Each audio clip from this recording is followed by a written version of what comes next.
কথায় বলে, একটা সমাজকে বদলাতে হলে আগে বদলাতে হয় মানুষের অভ্যেস। তাই নেশামুক্ত সমাজ শুধু একটি স্লোগান নয়, এটি একটি সুস্থ, নিরাপদ ও দায়িত্বশীল ভবিষ্যৎ গড়ার অঙ্গীকার। মাদকাসক্তি একটি মানুষকে যেমন ধ্বংস করে, তেমনি ভেঙে দেয় একটি পরিবার। ক্ষতিগ্রস্ত হয় সমাজের স্বাভাবিক পরিবেশ।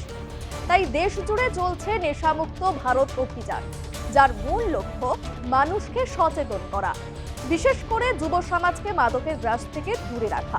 কিন্তু এই সচেতনতার বার্তার মাঝেই মালদায় উঠে এসেছে এক ভিন্ন চিত্র, যা স্বাভাবিকভাবেই একাধিক প্রশ্নের জন্ম দিয়েছে।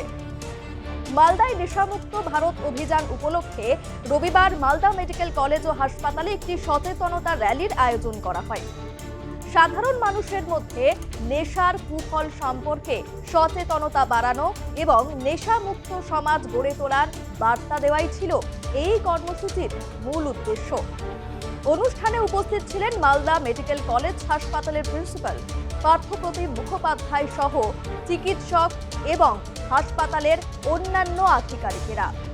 হাসপাতাল চত্বরে রোগী, রোগীর পরিজন এবং সাধারণ মানুষের সঙ্গে কথা বলে মাদকের ক্ষতিকর প্রভাব সম্পর্কে সচেতন করা এবং নেশা থেকে দূরে থাকার আহ্বান জানানো হয়। আজ আমরা মালদা মেডিকেল কলেজে নেশামুক্ত ভারত অভিযান উপলক্ষে একটি র্যালি এবং সচেতনতা অনুষ্ঠান করেছি। সেখানে ছাত্রছাত্রীদের মধ্যে এই মাদকাসক্তির বিরুদ্ধে সচেতন করা এবং তার থেকে বিরত থাকার জন্য আমরা আবেদন করেছি এবং সেখানে আমরা চেষ্টা করছি নেশামুক্ত ক্যাম্পাস এই আবেদনটি নিয়ে মানুষকে সচেতন করছি।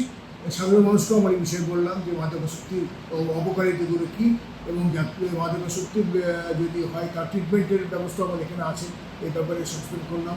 মূলত যুব সমাজকে এই বিষয়ে এগিয়ে আসতে হবে, যাতে করে তারা এই ধরনের একটি মারাত্মক বিষয়কে প্রতিরোধ করতে পারে এবং বিশেষ করে এডুকেশন ক্যাম্পাসগুলো যেখানে সেখান থেকে আমরা এইটাকে মিনিমাইজ করা, এইটাকে একেবারে নির্মূল করতে চাইছি, তার জন্য মানুষের সচেতন করতে চাইছি। আপনার পুজো পৌঁছে যাক বিশ্বের দরবারে। প্রতি বছরের মতো এবারও আর+ নিউজ নিয়ে এলো শারদাঞ্জলির সেরা সম্মান 2026। অংশ নিতে সকাল 10টা থেকে সন্ধে 6টার মধ্যে সরাসরি যোগাযোগ করুন আমাদের অফিসে অথবা কল করুন 9836323248 এই নম্বরে। শারদাঞ্জলি শুধুমাত্র আর+ নিউজে। এই সচেতনতামূলক কর্মসূচির মাঝেই মালদার রাতের একটি ছবিকে ঘিরে শুরু হয়েছে বিতর্ক। অভিযোগ, রাত বাড়তেই 12 নম্বর জাতীয় সড়কের বাইপাস সংলগ্ন কয়েকটি পানশালায় প্রকাশ্যে চলছে নাচ, গান এবং মদ্যপানের আসর।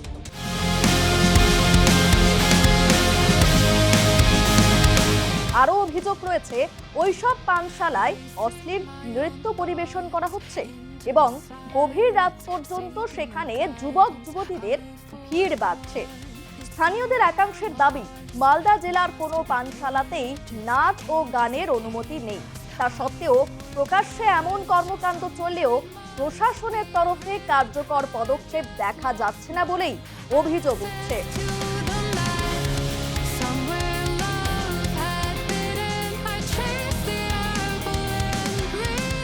এখন খালি পানশালা বলে তো এটা তো যদি প্রশাসনের কাছ থেকে কোনো পারমিশন না নিয়ে থাকে তাহলে প্রচন্ড অবৈধভাবে চলছে, এটা প্রশাসন দেখা উচিত। আজকে আমাদের মাননীয় প্রধানমন্ত্রী যেরকম করে বললেন যে ড্রাগস নিয়ে যুব সমাজকে সচেতন করলেন, মালদা শহর জুড়ে এই পানশালার উপর আর ড্রাগসের উপর একটু প্রশাসনের জোর দেওয়া উচিত। প্রচন্ডভাবে এগুলো বেড়ে গিয়েছে, এগুলো কন্ট্রোল করতে পারা উচিত। মানুষ সরকার পরিবর্তন করে একটা বিশাল আশা নিয়ে, ঠিক আছে, সরকারের বয়স তো সবে 2-3 মাস হয়েছে, 3 মাসও 2 মাস হয়েছে, 3 মাস হতে চললো। তো যাই হোক, আশা করি সরকার এগুলো সদর্থক ভূমিকা। কিছু তো অসাধু ব্যবসায়ী, অসাধু আমলা, এদের তো হাত আছেই, নাহলে এরা কি করে চালায় উইদাউট পারমিশন, এদের সাহস কি করে হয়। আশা করি মাননীয় মুখ্যমন্ত্রীর কাছে অভিযোগ যখন গেছেন, উনি নিশ্চিতভাবে ব্যাপারটা দেখবেন, এর বিরুদ্ধে একটা স্টেপ হবে। কি রে, তোর বেশ র্যাশ হয়েছে দেখছি। হ্যাঁ রে, কি করবো বলতো, র্যাশগুলো কিছুতেই কমছে না। অনেক কিছু ইউজ করলাম তবুও কমছে না। তুই এম্বার গৌরীদেবী হসপিটালসে দেখাতে পারিস, ওখানে ভালো এক্সপিরিয়েন্স ডার্মাটোলজিস্ট আছে। গৌরী দেবী হসপিটাল, রাজবাঁধ, দুর্গাপুর। যোগাযোগ 8001003333, 800111. 3333। ইতিমধ্যেই এই সংক্রান্ত বেশ কিছু ছবি এবং ভিডিও সোশ্যাল মিডিয়ায় ভাইরাল হয়েছে। অভিযোগ, পুরো বিষয়টি নিয়ে ইমেলের মাধ্যমে রাজ্যের মুখ্যমন্ত্রী থেকে শুরু করে মালদা জেলার পুলিশ সুপার পর্যন্ত লিখিত অভিযোগ জানানো হয়েছে। তবে অভিযোগকারীদের দাবি, এখনো পর্যন্ত সংশ্লিষ্ট পানশালাগুলির বিরুদ্ধে দৃশ্যমান কোনো ব্যবস্থা নেওয়া হয়নি। দেখুন, এটা তো একদম সমাজের পক্ষে একদম সব থেকে খুব ভয়ানক জিনিস। দুই হচ্ছে সরকার পরিবর্তন হয়েছে, আমি আশা করি এই সরকার নিশ্চয়ই দেখবেন। আর এই অবৈধভাবে এইসব ড্যান্সিং বার বা সিঙ্গিং বা যাই হোক, যা অসামাজিক কাজকর্ম যে এনএইচের ধারে হচ্ছে, বাইপাসের ধারে বা যেখানেই হোক, সমস্ত ইমিডিয়েট বন্ধ করবে। সমাজের পক্ষে খুব ভয়ানক ব্যাপার। এই অল্প বয়সী মেয়েরা আর এই সেই ছেলেরা এই মাদক নেশায় যে জড়িত হচ্ছে বা মদ খাচ্ছে বা যাই করুক, এরপরে এই যে অসামাজিক কাজ বাড়ছে, এই জন্যই বাড়ছে।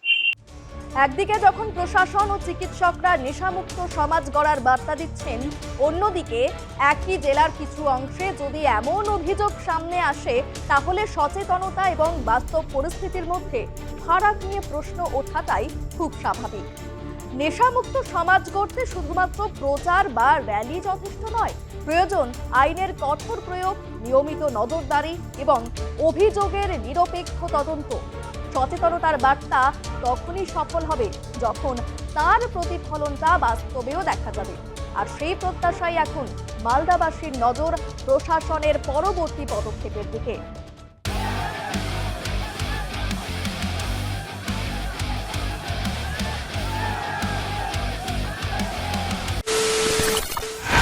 খবরের নামে প্রতিদিন সন্ধে আপনার ড্রয়িং রুমে কি শুধুই চিৎকার চেঁচামেচি খেয়ে আসে? বিতর্কের নামে চলে গালাগালি আর কাদা ছোড়াছুড়ি। এবার সময় পরিবর্তনের, কারণ আমরা কান ফাটানো চিৎকারে বিশ্বাস করি না। আমরা বিশ্বাস করি খবরের সত্যতায়।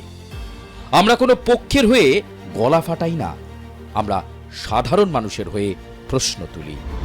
চিৎকার নয়, শুধু খবর হবে যেখানে বিতর্ক আছে কিন্তু কুৎসিত ঝগড়া নেই। সঠিক তথ্য, বিশ্বস্ত খবর।